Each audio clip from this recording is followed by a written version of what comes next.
청자녀를 위해서 여러분들 많이 기도해 주시면 감사드리겠습니다. 예수 그리스도의 평화가 우리 가운데 또한 여러분들 모두에게 함께 하시기를 바라겠습니다. 그리스도의 평화가 우리와 함께 있다. 이 인사는 바울이 교회 성도들에게 편지를 보낼 때 주로 썼었던 그런 인사말이었습니다. 그렇지만 이 인사말에 사실은 기독교 신학과 선포의 중심이 다 들어 있습니다. 그리스도께서 우리와 함께 하시어 평화이고 그리스도께서 우리 가운데 계시는 바로 그곳이 성도의 공동체다, 이 말입니다. 평화가 있어 그리스도께서 계신 게 아니라 그리스도께서 계시어 평화가 있는 것입니다. 교회 건물이 있어 그곳이 교회가 아니라 그리스도께서 계시어 그곳이 교회인 것 아니겠습니까? 그리스도께서는 우리 교회의 정체성이고 우리 평화의 근원입니다. 그래서 그리스도의 평화, 그리스도께서 계시어 우리 모두에게 평화가 있기를 기원했던 것이죠. 태초에 하나님이 계시어 천지가 창조됐습니다. 그리스도께서 계시어 구원이 있었고 성령께서 계시고 교회 성령께서 계시고 제자들 사이에 성령께서 임재하셔서 교회가 있게 된 것입니다. 맞는 이야기이고 당연하다는 그런 생각이 들지만 우리는 종종 선후를 혼동합니다. 그리고 이 선후의 차이가 신앙과 불신앙의 차이를 불러오는 겁니다. 생명이 있어야 몸이 있고 몸이 있어야 옷이 필요합니다. 옷이나 이름이나 생각과 말은 다 내가 있어야 필요한 것들입니다. 내가 있다 하는 것을 존재라고 한다면 내가 가지고 있다는 바로 이것이 소유입니다. 내가 있어야 옷이 필요하듯이 존재가 있어야 소유가 필요합니다. 그런데 문제는 내가 있다는 존재는 별로 중요하다 생각하지 않고 내가 가지고 있는 소유인 옷과 재산을 더 중요시 여긴다는 겁니다. 오늘 저는 허은수 권사님 장례 예식을 집례하고 돌아와서 말씀을 전합니다. 지금 부목사님은 그곳에서 화장 예배를 집례하고 나중에 되돌아올 예정입니다. 권사님이 돌아가신 시각이 목요일 밤 11시 30분쯤이었다고 합니다. 몸이 안 좋으셔서 구급차를 타고 병원으로 가시다가 구급차에서 하나님의 부르심을 받으셨습니다. 그래서 3일장을 치르다 보니 오늘 장례식을 한 것인데요. 소천하신 분들의 장례식을 집전할 때마다 저 역시 매번 느끼는 거지만 그것은 먼저 가신 분들은 우리에게 분명한 메시지를 던지고 가신다는 겁니다. 이 메시지는 매번 같은 겁니다. 그런데 우리는 매번 들어도 곧 잊어버립니다. 이미 소천하신 분에게 이제 소유와 물질은 필요 없습니다. 단 한 푼도, 단 한 평의 땅도 필요 없습니다. 이미 소천하셨으니 명예도 필요 없습니다. 물질과 명예는 다 내 생명이 있고 난 다음에나 필요한 것들입니다. 사람의 죽음을 앞에서 본 전도자는 이렇게 말했죠. 헛되고 헛되고 헛되고 헛되니 모든 것이 헛되도다. 그리고 이와 같은 지식도 좀 있다가 금방 사라져 버립니다. 장례식이 끝나고 집으로 돌아가면 다 똑같은 생활을 반복합니다. 일평생 시한부 인생을 사는 사람들의 호스피스 봉사 사역을 했던 엘리자베스 키블러로스는 사람들은 자기에게 가장 중요한 것, 자기 자신의 삶과 죽음에 대해서는 놀라울 만큼 무관심하다, 이렇게 말했습니다. 정말로 놀라울 만큼 무관심합니다. 이미 2021년 3월 6일까지는 다 지나갔습니다. 되돌릴 수 없습니다. 그때는 그 시간 안에 있는 것들이 그토록 중요한 것이었지만 이제 다 아무 의미 없는 것이 되어버리지 않았습니까? 다 지나갔기 때문에 그렇습니다. 2021년 3월 6일까지가 다 지나갔듯이 내 인생도 여태까지 이렇게 지나왔습니다. 그리고 다 이렇게 지나갈 것입니다. 그래서 내가 소중히 여기고 있는 이 모든 것들도 다 사라져 버릴 것입니다. 내가 좋아서 지금 입고 있는 이 옷, 내가 많은 시간을 들여서 사놓은 집과 자동차, 그리고 내 머리 스타일과 내 몸까지도 다 사라질 것입니다. 그런데 우리는 이 지나가고 사라질 것에는 목숨을 걸고 집착하지만 내 존재에 대해서, 내 영혼에 대해서는 놀랄 만큼 무관심합니다.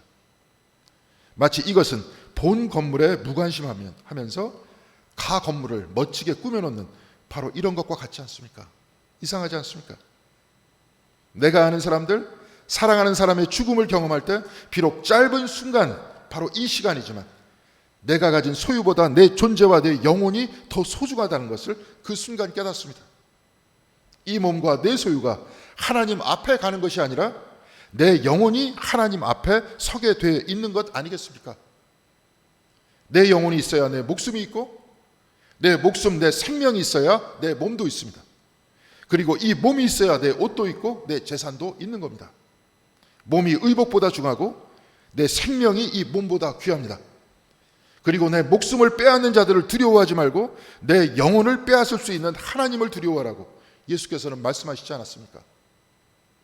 그래서 우리는 옷보다 몸을 보아야 하고, 몸보다 생명을 돌보아야 하고, 생명보다 영혼을 돌보아야 하는 사람인 겁니다. 교회가 몸이라면 그리스도는 영혼입니다. 그렇다면 교회의 건물보다 그리스도를 보아야 하는 것이 아닙니까? 이 세상을 창조하신 이는 하나님이시니 하나님 없이는 이 세상 단 한순간도 움직일 수 없으니 눈에 보이는 이 세상보다 하나님을 보아야 하는 것 아니겠습니까? 그래서 무엇이 중요하고 무엇이 중요하지 않으며 무엇이 앞에 있어야 하고 무엇이 뒤에 있어야 하는지 깨닫는 것이 바로 이 신앙생활입니다. 오늘 우리가 읽은 복음서의 본문 요한복음 2장 19절에 주님께서는 사람들에게 말씀하셨습니다. 이 성전을 헐라 내가 사흘 동안에 일으키리라. 그런데 사람들은 마치 니고데모가 두 번째 모태에 들어가야 영생을 얻느냐고 물었던 것과 같은 어리석은 질문을 합니다. 이 성전은 46년 동안의 지역권을 내가 3일 동안에 일으키겠느냐. 그런데 본문 21절에 요한복음은 다음과 같은 해설을 하고 있습니다. 그러나 예수는 성전된 자기 육체를 가리켜 말씀하신 것이라. 성전은 돌로 만든 건물이 성전이 아니고 예수 그리스도의 몸이 성전이라는 겁니다. 돌로 만든 건물이 있어 하나님이 있는 것이 아니라 하나님이 계시어 성전이 돌로 만들어진 것이고, 오늘 우리가 예배를 드리는 이 교회도 교회가 있어 그리스도께서 계신 것이 아니라 그리스도께서 계시어 교회가 있다는 그 말씀입니다. 그래서 교회는 건물이 아니라 그리스도의 육체라고 했습니다. 이 말씀은 당연한 말씀인 것 같이 들리지만 마치 선우를 뒤집어 바라보는 우리와 같이 당시 사람들은 하나님 성전의 선후 관계를 혼돈했던 겁니다. 바빌론의 포로로 잡혀갔을 때 다니엘은 예루살렘을 향해서 문을 열어놓고 하루에 3번씩 예배를 드렸다고 했습니다. 예루살렘을 향해 문을 열어놓았던 그 이유는 성전이 예루살렘에 있었기 때문에 그렇습니다. 바로 이 신앙이 성전 신앙이었고 유대교 신앙의 중심이었습니다. 그런데 오늘 요한복음 2장 19절에 주님께서는 이 성전을 헐라고 하셨습니다. 성전의 본질은 하나님이고 교회의 본질은 그리스도이십니다. 성전의 건물에 대한 집착이 사라져야 그 안에서 하나님을 만나고 그리스도를 만난다는 것 아니겠습니까? 그래서 예수께서는 성전을 허물라고 하셨고, 오늘 성경은 이 성전은 건물이 아니라 예수의 몸이라고 하셨습니다. 마찬가지로 요한복음 4장에 기록된 우물가의 여인과의 만남에서 예수께서 사마리아를 지나실 때 그 여인을 만나셨죠. 그리고 대화를 나누다가 범상치 않은 느낌이 들었던 그 여인은 예수가 선지자라고 하면서 20절에 이렇게 얘기합니다. 우리 조상들은 이 산에서 곧 사마리아의 그리심산에서 예배를 드렸는데 당신들 곧 유대인들의 말은 예배할 곳이 예루살렘에 있다 하더이다. 이 말을 들은 예수께서는 21절에 이렇게 대답하십니다. 여자여 내 말을 믿으라. 이 산에서도 말고 예루살렘에서도 말고 너희가 아버지께 예배할 때가 이르리라고 하시면서 23절에는 아버지께 참되게 예배하는 자들은 영과 진리로 예배할 때가 오나니 곧 이때라. 아버지께서는 자기에게 이렇게 예배하는 자들을 찾으시느니라. 이렇게 말씀하셨습니다. 사마리아에 있는 그리심산에서도 말고 유대의 예루살렘에 있는 그 성전에서도 말라고 하셨습니다. 하나님께서는 그리심산에서 예배를 드리는 사람을 찾지 않고 예루살렘 성전에서 예배를 드리는 사람을 찾는 것이 아니라 그 어디에서 예배를 드리던 영과 진리로 드리는 예배를 드리는 그 사람을 찾으신다는 겁니다. 하나님께서는 교회에 다니는 사람인가 아닌가를 찾는 것이 아니라 건물 안에 들어와 있느냐 마느냐를 찾는 것이 아니라 영과 진리로 예배를 드리느냐 아니냐, 바로 이것을 찾는다는 것 아니겠습니까? 그렇다면 영과 진리로 예배를 드린다는 것이 무엇이겠습니까? 오늘 우리가 교독했던 고린도전서 1장 18절에는 1장 22절에서부터 24절까지 바울은 이렇게 선포하고 있습니다. 유대인들은 표적을 구하고 헬라인들은 지혜를 찾으나 우리는 십자가에 못 박힌 그리스도를 전하니 유대인에게는 거리끼는 것이요 이방인에게는 미련한 것이로되 오직 부르심을 받은 자들에게는 유대인이나 헬라인이나 그리스도는 하나님의 능력이요 하나님의 지혜니라. 유대인들은 표적을 구하고 헬라인들은 지혜를 찾는다고 했습니다. 유대인들은 표적, 곧 기적을 구합니다.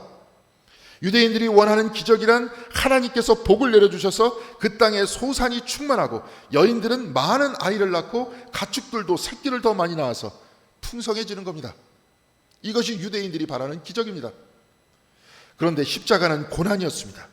이적을 통해 행복을 얻는 것이 아니라 고난 속에 죽는 것이었습니다.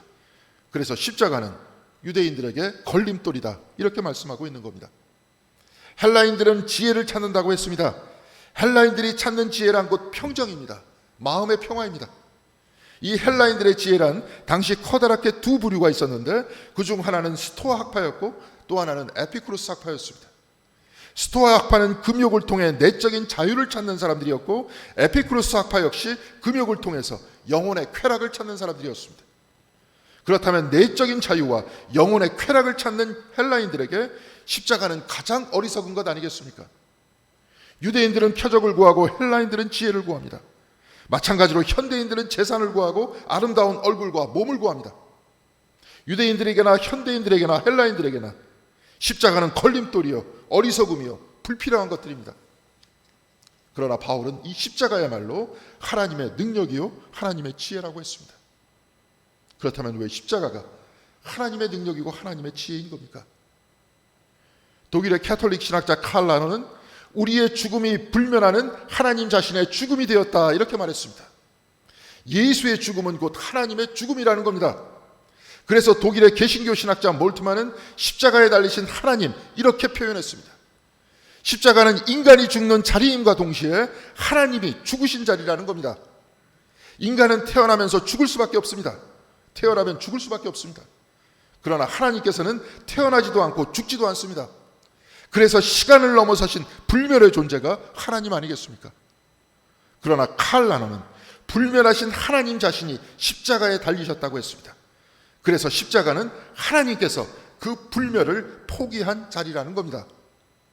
하나님께서 불멸을 포기하신 이유는 다름 아닌 바로 저와 여러분 때문에 그렇습니다. 좌우를 분별하지 못하는 니느웨 사람들처럼 무엇을 찾고 무엇을 버려야 하는지, 무엇이 앞이고 무엇이 뒤인지 모르고 살다가 결국 슬픔으로 삶을 마감할 수밖에 없는 잃어버린 사람들을 위해 하나님께서는 당신의 불멸을 포기한 것입니다. 유대인들은 표적을 구하고 헬라인들은 지혜를 구한다고 했습니다. 그리고 우리는 재산을 구한다고 했습니다. 유대인들은 나 잘 되자고 표적을 구하고 이적을 구하고 축복을 구합니다. 헬라인들은 자기의 마음의 평정을 얻기 위해 지혜를 구합니다. 우리도 남들 앞에서 높아 보이기 위해, 나 자신이 편해지기 위해서 재산을 구하고 외모를 구합니다. 그러나 십자가는 자기를 세우는 자리가 아니라 자기를 포기한 자리에 있습니다. 자기를 포기한 그 사랑으로 우리를 하나님께서 구하셨기에 우리는 자기를 포기한 자리에서 하나님을 만나게 되는 겁니다. 포기하여 사랑하는 자리, 바로 그 자리에 하나님이 계시고 바로 이 사랑이야말로 하나님의 능력이고 인류 구원의 지혜라는 겁니다. 하나님께서는 당신의 모든 것을 포기할 만큼 저와 여러분을 사랑하시고 온 세상을 사랑하신다는 이 복음이 우리 가운데 있는 것, 바로 이것이 우리의 성전이고 우리 신앙의 자리인 겁니다. 바로 이 사랑이 저와 여러분을 구원했고 바로 이 사랑이 세상 모두를 하나 되게 만듭니다. 우리는 십자가에 못 박히신 하나님, 이 진리 되신 사랑을 영과 진리로 예배해야 되는 겁니다. 그리고 이 사랑을 전해야 하고 하나님은 바로 이런 사람을 찾으신다는 겁니다. 몸이 의복보다 중요하듯이, 생명이 몸보다 중요하듯이 영혼이 생명보다 중요합니다. 이 영혼이 구원받은 이유는 바로 이 사랑, 자신을 십자가에 내어준 그 사랑 때문이었습니다. 그래서 우리는 이 사랑을 전하고 이 영혼의 구원을 전하는 것입니다. 이것이 진짜 사는 것이고 참 인생을 사는 겁니다. 미국 인터넷 신문인 썬데이 모닝 헤럴드에서 2015년 3월 1일자 중국 이민자 출신 호주인인 앤드류 찬에 관한 이야기를 기사를 싣고 소개하고 있었습니다. 앤드류 찬은 인도네시아의 케라바칸 감옥에서 2월 달에 2015년 2월에 목사 안수를 받았다. 이렇게 전하고 있는데요. 그가 감옥에 갇힌 이유는 마약을 밀매했기 때문이었습니다. 그런데 앤드류 찬은 감옥 안에서 6년 동안 신학 공부를 했고 또 이보다 더 많은 시간 몸에 중독된 마약의 금단 증상을 이겨내기 위해서 몸부림쳤다고 합니다. 인도네시아에서 마약 밀매는 중범죄이기 때문에 찬은 이미 사형 선고를 받은 상태였습니다. 이에 가족들과 지인들은 찬은 이미 회개했고 감옥 안에서 마약 중독자들의 갱생과 이들의 재범을 막기 위해 헌신하였다고 하면서 대통령에게 사형 집행을 중지시켜달라고 했습니다. 그런데 당시 인도네시아의 대통령 조코 위도도는 이를 거부했습니다. 대통령이 탄원서를 거부한 며칠이 지나서 감옥 안에서는 목사 안수식이 거행됐습니다. 그리고 지금도 찬은 호주 교회에서 정식으로 안수를 받은 사람으로 기록되어 있습니다. 2013년 그는 감옥 안에서 만난 하나님에 대해서 이렇게 기록하고 있습니다. 하루 일을 마치고 내가 있던 감옥으로 되돌아갔을 때 나는 하나님에게 나를 제발 죽이지 말고 살려달라고 기도했습니다. 이때 나는 주님의 음성을 들었습니다. 나는 너의 영혼에 자유를 주었다. 나는 너에게 생명을 주었다. 이 음성을 듣고 난 이후 나는 예배를 멈출 수 없었습니다. 나는 과거에 노래를 한 적이 없었고 예배를 인도한 적이 없었지만 지금 예수께서는 나를 자유하게 하셔서 찬양하게 하시고 예배를 멈추지 않게 하십니다. 찬은 감옥에서 마약 중독자들의 갱생을 위해서 상담하고 이들의 위로자가 됐습니다. 재소자들을 위해서 영어를 가르쳤고 감옥 안에서 그는 모범수의 전형으로 알려져 있었습니다. 또한 믿지 않던 가족들은 범죄자였던 아들이 감옥에서 주님을 영접하고 목사가 되기로 결심했다는 소식을 듣고 다 기독교인이 됐습니다. 찬의 신학 수업을 지도했던 호주의 버킹엄 목사는 이렇게 말했습니다. 앤드류 찬과 같은 학생은 나는 만나보지 못했고 앞으로 만나보지 못할 것입니다. 그는 배우고자 하는 열정이 어마어마했습니다. 사람은 바뀔 수도 있다는 것을 저는 찬을 통해서 깨달았습니다. 우리는 그를 위해서 기도할 것입니다. 생명이 있는 곳에 희망이 있습니다. 그가 사형 선고를 받았을 때 그는 더 이상 마약 중독자도 아니었고 남에게 해를 끼치는 사람도 아니었습니다. 그는 감옥에 있는 사람에게 용기를 주는 선한 사람이었습니다. 찬은 자기를 포기한 하나님의 사랑을 받아들였을 때 그의 영혼은 감옥에서도 자유로울 수 있었던 것입니다. 그래서 그는 예배를 멈출 수 없었고 찬양을 멈출 수 없었습니다. 자기 자신을 포기한 하나님의 도구로서 거친 사람들이 모인 감옥을 경건의 장소로 바꿔놓았던 겁니다. 그런데 애석하게도 2015년 4월 29일에 인도네시아 정부는 그에게 사형을 집행했습니다. 그는 짧은 인생을 살았지만 그가 변화되어 하나님의 도구가 된 것은 자신과 같은 사람을 위해서 자신의 불멸까지도 포기하신 하나님의 사랑과 만났기 때문이었습니다. 이 사랑을 만났을 때 그는 부자유한 감옥에서도 자유할 수 있었습니다. 비록 인도네시아 정부는 힘으로 그의 목숨을 빼앗을 수 있었지만 찬의 영혼까지 빼앗을 수 없었던 겁니다. 그의 목숨을 깨달아 그의 목숨을 빼앗아서 그를 영원히 부자유하게 한다고 생각했지만 그의 이야기는 우리에게까지 전해졌고 앞으로도 전해질 것입니다. 그리고 이미 그의 영혼은 하나님의 품 안에서 자유합니다.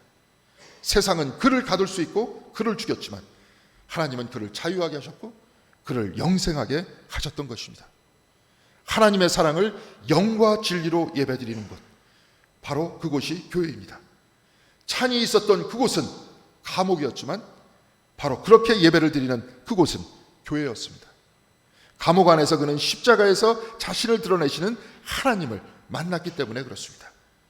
그리스도의 현존과 그 사랑이 감옥도 교회로 만든 것입니다. 십자가의 사랑을 받아들이는 그곳은 자동차 아니라도 길거리라도 집안 식탁이나 도서관이라도 바로 그곳이 교회가 됩니다. 건물이 있어 교회가 있는 것이 아니고 교회가 그리스도가 있어 교회가 있는 것입니다. 그리스도가 있어 교회가 있고 교회가 있어 건물이 있는 것입니다. 사랑하는 성도 여러분, 코로나19로 인해서 교회가 많이 어렵습니다. 코로나 이전에도 세상의 비난을 받아서 교회는 위기라는 소리가 이미 들려오고 있었지만 이제 그 위기의 정도가 점점 더 심각해지고 있습니다. 상황이 어려워지니 과거와는 비교도 되지 않을 정도의 대형 교회가 서울 곳곳에 세워졌습니다. 이미 전 세계에서 가장 큰 대형 교회는 모조리 우리나라에 다 있습니다. 그러나 교회의 건물이 대형화된다고 해서 하나님이 그 건물에 임재하시는 것입니까? 점점 더 쇠락해지는 교회를 다시 세우기 위해서 신학을 정비하고 더 좋은 프로그램을 만듭니다. 저 역시도 우리 교회의 활성화를 위해서 그러고 싶습니다. 교회의 건물을 어떻게 활용하고 무엇을 해야 할 것인가 고민에 고민을 거듭할 수밖에 없습니다. 그러나 주님께서는 이미 2000년 전에 이 성전을 허물고 내가 사흘 만에 다시 일으킬 것이라고 말씀하셨습니다. 그리고 그 성전은 주님의 육체를 가리키는 것이라고 했습니다. 사람들은 예수의 몸을 허물었습니다. 그러나 하나님께서는 그 허물어진 주님의 육체에 임재하셨습니다. 그곳에서 하나님은 우리를 위해 자신의 불멸을 포기하셨습니다. 그리고 바로 이것 때문에 2000년 동안 교회가 여기까지 온 것 아니겠습니까? 사랑하는 성도 여러분, 교회가 어려운 이유는 건물이 화려하지 못해서 그런 것이 아닙니다. 신학이 세련되지 못해서 그런 것도 아니고 프로그램이 없어서 그런 것도 아닙니다. 그것은 우리 사이에 십자가에 달리신 그리스도의 사랑이 사라지고 있기 때문에 그런 것 아니겠습니까? 자신의 불멸까지도 포기하신 하나님의 사랑이 모여있는 그 십자가를 영과 진리로 예배하는 것이 사라지고 그 예배의 자리에 문화가 차지하고 인위적인 세련됨이 차지하고 있는 것, 바로 이것이 현대 한국교회의 모습이 아니겠습니까? 교회는 그 크기와 성장만을 추구하고 화려한 건물을 추구하고 때로 세속적인 정치 이념이 신앙을 압도하고 있습니다. 예루살렘의 성전에 들어가신 주님께서는 성전에서 장사하던 무리들의 상을 뒤엎으셨습니다. 마찬가지로 세속을 향한 우리 모두를 주님께서 뒤엎으셔야 한다고 믿습니다. 그리고 우리는 십자가에서 자신을 포기하신 하나님의 사랑을 영과 진리로 찬양하고 이 사랑을 전하는 사람이 되어야 합니다. 그래야 우리는 교회가 되는 겁니다. 사랑하는 성도 여러분, 몸이 의복보다 귀하고 목숨이 몸보다 귀합니다. 내 생명이 있어야 이 몸이 있고 이 몸 위에 옷을 입히고 명예를 입힙니다. 당신 자신의 불멸까지도 포기한 하나님의 사랑이 살아있어야 이곳이 교회가 되는 것입니다. 감옥에 있던 찬이 이 사랑을 만났을 때 그는 찬양하지 않을 수 없었다고 했습니다. 그리고 감옥이 교회로 바뀌었습니다. 우리 공동교회가 하나님의 사랑을 영과 진리로 예배하는 아름다운 교회가 되기를 바랍니다. 바로 이 사랑을 서로가 서로에게 전하는 교회가 되기를 바랍니다. 그래서 이 사랑으로 말하고 이 사랑으로 전하고 이 사랑으로 덮어주고 이 사랑으로 서로를 높여주는 그런 교회가 되기를 바랍니다. 바로 이 사랑의 자리에 그리스도께서 임재하시고 영원하신 하나님께서 자신을 드러내시는 것입니다. 우리는 이 사랑에서 나왔고 또한 우리는 이 사랑으로 돌아갈 것입니다. 바로 이것이 우리의 본향이고 매주 매시간 매일 찬양해야 할 우리 생명의 근원인 하나님이시고 그 안에 계신 사랑인 것입니다. 사랑하는 성도 여러분, 지나가는 세상에 더 이상 마음을 빼앗기지 마시기 바랍니다. 내 생명이 근원이 되시며 우리 영혼의 본향 되시는 하나님의 사랑을 모두 다 받아들이시고 이 사랑을 예배하고 이 사랑 안에서 살아가는 저와 여러분들이 다 되시길 주님의 이름으로 간절히 기원드리겠습니다. 기도하시겠습니다.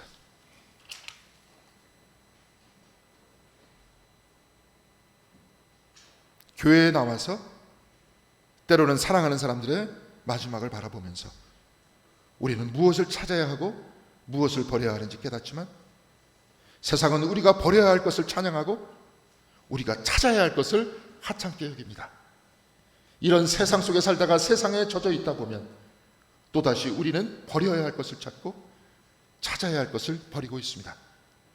주여 우리를 불쌍히 여겨 주시옵시고 우리 생명의 근원이 누구인지 깨달아 알 수 있도록 인도하여 주시옵시며 우리 생명의 근원인 영혼과 영혼의 근원인 하나님을 찾아나가는 저희들이 될 수 있도록 붙들어 주시옵소서.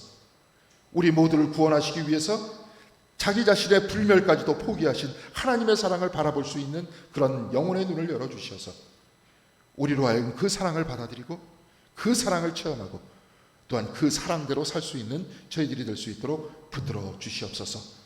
그리하여서 이 공동교회에 출입하는 모든 사람들의 마음속에 주님의 사랑이 가득 찰 수 있도록 함께하여 주시옵시며 사랑 품고 사랑 안고 돌아가는 아름다운 교회 될 수 있도록 인도하여 주셔서 이제는 앞으로 하나님의 사랑이 우리의 삶에 가득하여 이 세상에서 비록 짧은 인생을 살지만 영생을 사는 한 분 한 분들이 다 될 수 있도록 주여 붙들어 주시옵소서. 이 모든 말씀 우리 주 예수 그리스도의 이름으로 기도드렸습니다. 아멘.